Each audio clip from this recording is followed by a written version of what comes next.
શ્રાવણ સુદ પૂર્ણિમા એટલે રક્ષાબંધનનું પાવન પર્વ તો છે જ, પણ આ તહેવાર શરૂ કેવી રીતે થયો?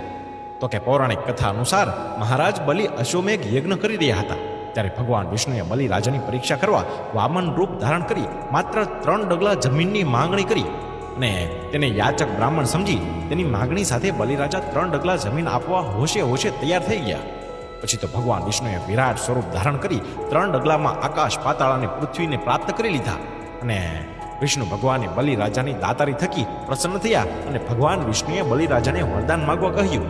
ત્યારે બલિરાજાએ ભગવાન વિષ્ણુને કહ્યું કે હે પ્રભુ, હું જ્યારે આંખ ખોલું ને ત્યારે તમારે મને દર્શન આપવાના છે. અને ત્યાર પછી જ વચન થકી બંધાયેલા ભગવાન વિષ્ણુએ પાતાળ લોકમાં વાસ કરવો પડ્યો હતો અને બીજી બાજુ પોતાના પતિદેવથી અળગા થયેલા માં લક્ષ્મીજીએ પાતાળ લોકમાંથી બહાર લાવવા બલિરાજાને રાખી બાંધી હતી અને રક્ષાબંધનના ઋણ ચૂકવવા બલિરાજાએ બહેન બનેલા લક્ષ્મીજીને વરદાન માંગવા કહ્યું.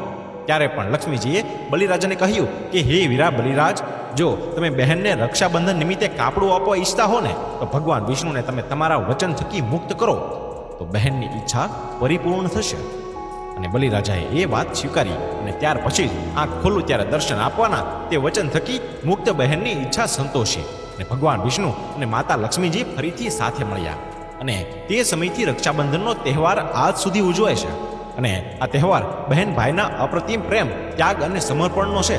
બહેનના સંકટમાં સહાયતા કરવા વીરો બહેનની માટે સદાય તત્પર હોય છે અને બહેન પોતાના વીરાને રક્ષા બાંધી પોતાના વહાલ સોયા વીરની પ્રગતિ ઝંખે છે.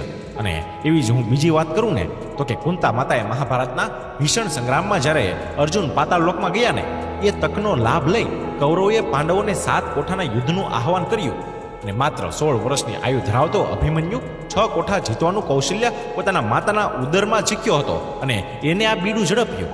ત્યારે પણ માં કુંતાએ પૌત્ર અભિમન્યુની કલાઈ પર રક્ષા ધાગો બાંધી આશીર્વાદ આપ્યા અને કૌરવ મહાસેનાનીઓને પરાસ્ત કરી 6 કોઠા એને જીતાડ્યા હતા.